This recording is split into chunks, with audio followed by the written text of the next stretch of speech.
안녕하세요. 크립토 노마드입니다. 난데없이 흘러내려버린 증시와 비트코인 시세 때문에 놀라신 분들 많으실 겁니다. 설마 했는데 러시아가 전쟁 개시를 선언하면서 자본시장이 푹 주저앉아 버렸습니다.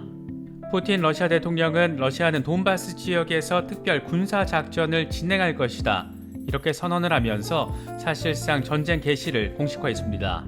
이 직후에 우크라이나 외무장관은 우크라이나 도시들의 폭격이 진행되고 있다, 이렇게 밝히면서 세계 자본시장을 흔들어 버렸습니다.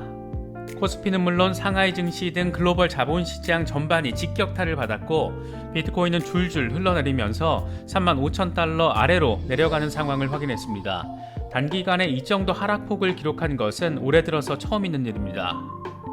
투자자 입장에서는 이 같은 위기 상황을 기회로 삼을 수 있을지가 관심사가 될 수밖에 없는데, 사실 지금 상황에서 차트의 기술적인 흐름이 그렇게 큰 의미 부여를 하지 못할 정도로 외부 이슈 충격이 큰 상황이라서 누구의 전망이나 예측도 사실 신뢰하기 어려운 게 현실이 아닐까 싶습니다. 그렇다고 멍 때리고 가만히 앉아만 있을 수도 없는 노릇인 만큼 지금의 상황에 대한 여러 가지 분석들, 전망들 짚어보도록 하겠습니다. 지금이 과연 바닥인가? 이런 질문에 지금 단계에서 가장 현실적인 답변은 모른다, 이게 정답에 가장 근접한 게 아닐까 싶습니다. 전쟁 개시가 선언된 단계이기 때문에, 그리고 국지전이 진행되고 있는 단계이기 때문에 추후에 전면전으로까지 이어질 가능성이 있고, 상황에 따라서는 극단적인 모습으로 흘러갈 수도 있기 때문에 지금 이제 거의 바닥에 왔을 것이다, 이런 단정도 어려워 보입니다. 전쟁이라는 흔치 않은 상황이 대대적으로 벌어질 수 있는 그런 상황이 현실화된 만큼 일단은 지금의 상황을 어떻게 바라봐야 하는지 여러 분석과 전망들 살펴보면서 맥락을 짚어보도록 하겠습니다. 그럼 시작하겠습니다. 푸틴 대통령이 우크라이나에 대한 군사작전 명령을 내렸다라는 소식이 전해지면서 전 세계 자본시장은 모두 급락했습니다. 코스피 지수는 2% 수준의 하락세를 보이면서 2640선대로 주저앉았고, 상하이 종합지수 역시 급락했습니다. 일본 니케이 지수 역시 1.8% 수준의 급락을 확인했습니다. 비트코인도 35,000달러 아래로 흘러내리면서 전쟁 위기의 충격을 고스란히 받아냈습니다. 이번 전쟁으로 러시아 역시 리스크를 감당하고 있는 상황입니다. 우크라이나에 대한 군사작전 개시를 선언한 직후에 루블화 가치는 폭락했고, 달러 대비 10% 수준의 폭락세를 확인했습니다.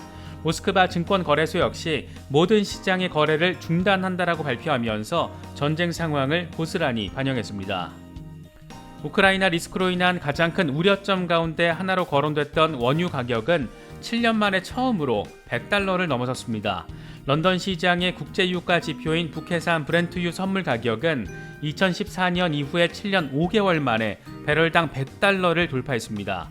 미국과 유럽이 러시아에 대한 제재를 강화하게 되면서 러시아 원유 수출이 정체되고 수급 압박이 생길 수 있다라는 우려가 원유 가격을 이렇게 끌어올린 겁니다. 자칫 러시아가 아예 원유 수출 자체를 막아버리는 방식의 막무가내 대응을 할 경우에 유가 150달러, 이런 다소 비현실적인 전망이 현실화될 가능성까지 제기되고 있습니다.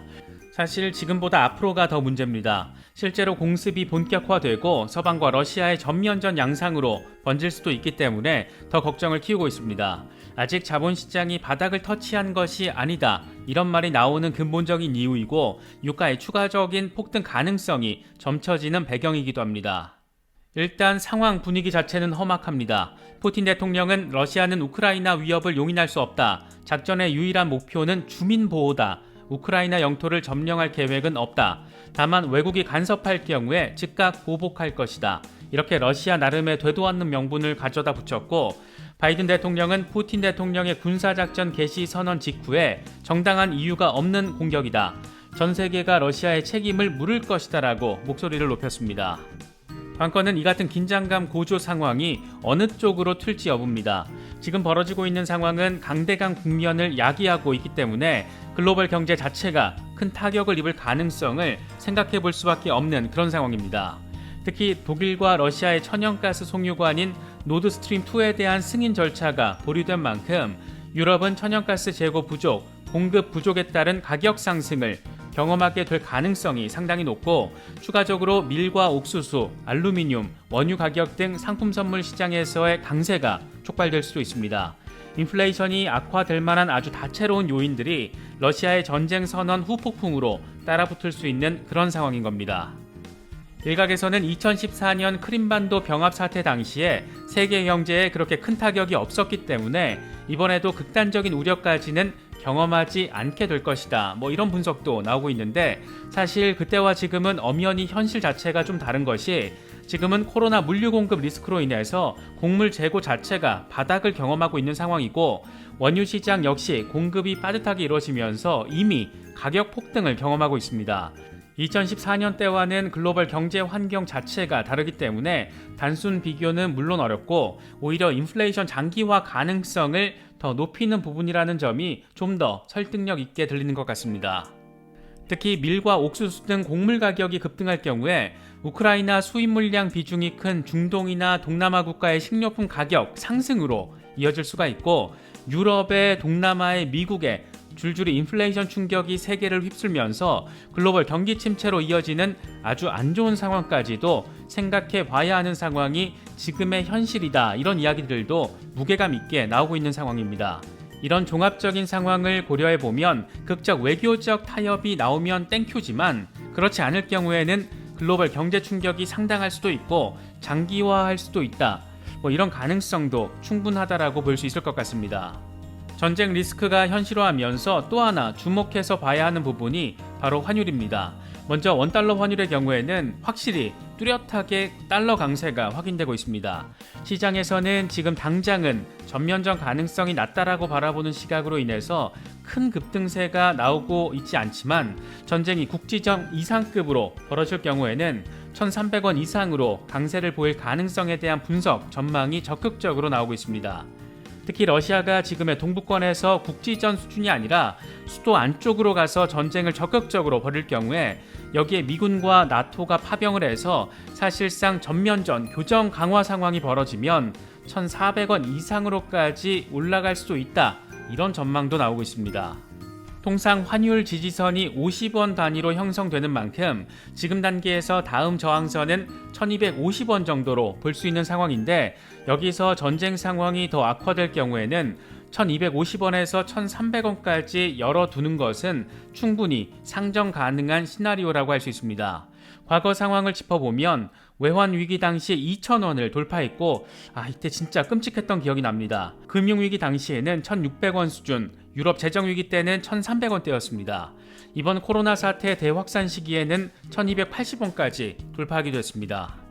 달러야 좋든 싫든 세계 기축통화 대장이니까 그렇다 쳐도 이번 우크라이나 리스크에서 가장 골 때리는 부분 가운데 하나가 위안화 가치가 오르고 있다는 겁니다.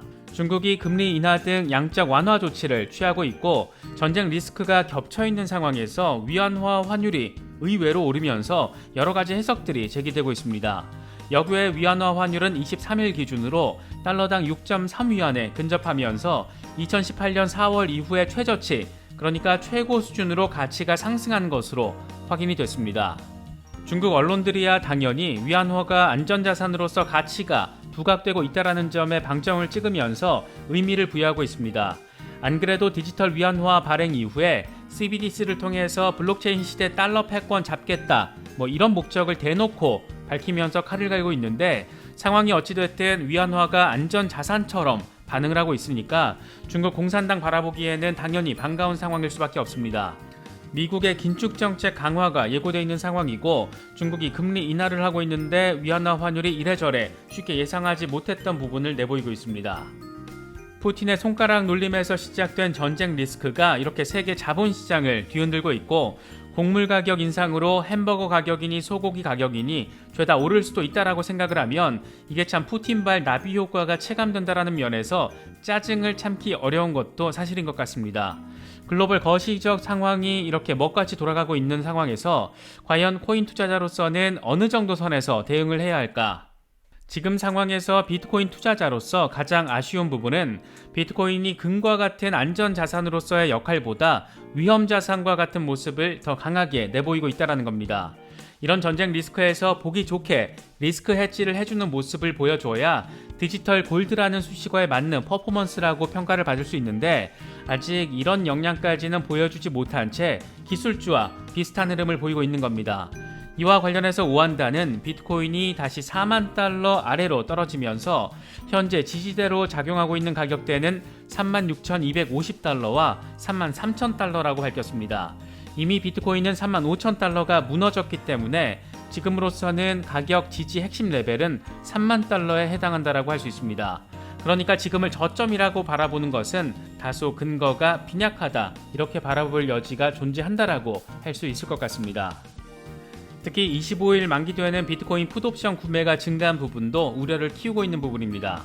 무블록체인은 암호화폐 분석 플랫폼 레비타스 데이터를 인용하면서 러시아가 우크라이나에 선전포고를 한 이후에 25일 만기 비트코인 풋콜 비율이 2.18로 상승했다. 현재까지 1억 3,700만 달러 규모의 25일 만기 비트코인 풋옵션이 오늘 거래가 됐다, 이렇게 밝혔습니다. 풋콜 비율은 풋옵션 거래량을 콜옵션 거래량으로 나눈 것으로 비율이 1보다 높으면 풋옵션 계약수가 콜옵션 계약수보다 많다라는 것을 의미합니다. 이건 현재 가격 하락 국면이라고 느끼고 있는 투자자가 가격 상승 국면이라고 바라보는 투자자보다 많다라는 것으로 해석할 수 있는 그런 부분입니다. 지금 돌아가는 상황을 정리하면 이렇습니다. 전쟁 리스크는 여전히 더 강화될 가능성이 있다. 비트코인은 안전자산보다 위험자산에 더 가깝게 반응하고 있는 만큼 전쟁 리스크가 커지면 커질수록 기술주와 비트코인은 추가적인 하락세가 가능하다. 결론, 아직 저점이라고 보기엔 무리인 상황들이 여러 포착되고 있으니까 신규 진입에는 주의할 필요성이 높은 그런 상황이다. 지금까지 발생한 전쟁들이 뉴욕 증시에 평균적으로 영향을 미친 기간은 22일로 나타났고 전쟁의 충격을 극복하는 데는 평균 47일이 걸렸습니다. 이번에도 이런 평균치가 적용될 것이라는 보장은 물론 없지만 시장 전체적인 흐름에서 어림잡아서 봤을 때 한두 달 정도 회복의 시간이 필요하다라고 예측을 해볼 수가 있는데, 전 세계 금융과 경제가 흔들리고 있는 만큼 코인이든 주식이든 왜 이렇게 떨어지나, 대체 언제 오를까, 이런 생각으로 조바심을 가지시는 것보다는 이런 생각은 조금 더 뒤로 밀어두시는 게 조금은 더 현명한 투자자의 대응 방식이 아닐까, 그런 생각이 들기도 합니다. 어려운 시기인 만큼 가급적인 중요 상황들 새롭게 전해지는 대로 시간 나는 대로 영상을 제작하려고 하고 있습니다. 시장 상황과 글로벌 경제 흐름 바라보시는 데 있어서 조금이나마 도움이 될 수 있으면 좋겠습니다. 이번에 준비한 영상은 여기까지입니다. 영상이 도움이 되셨다면 좋아요와 구독, 또 알림 설정을 꼭 부탁드리겠습니다. 영상 제작에 아주 큰 도움 된다는 말씀 함께 드립니다. 언제나 성투하시기를 기원하겠습니다. 시청해주셔서 감사합니다. 지금까지 크립토 노마디였습니다.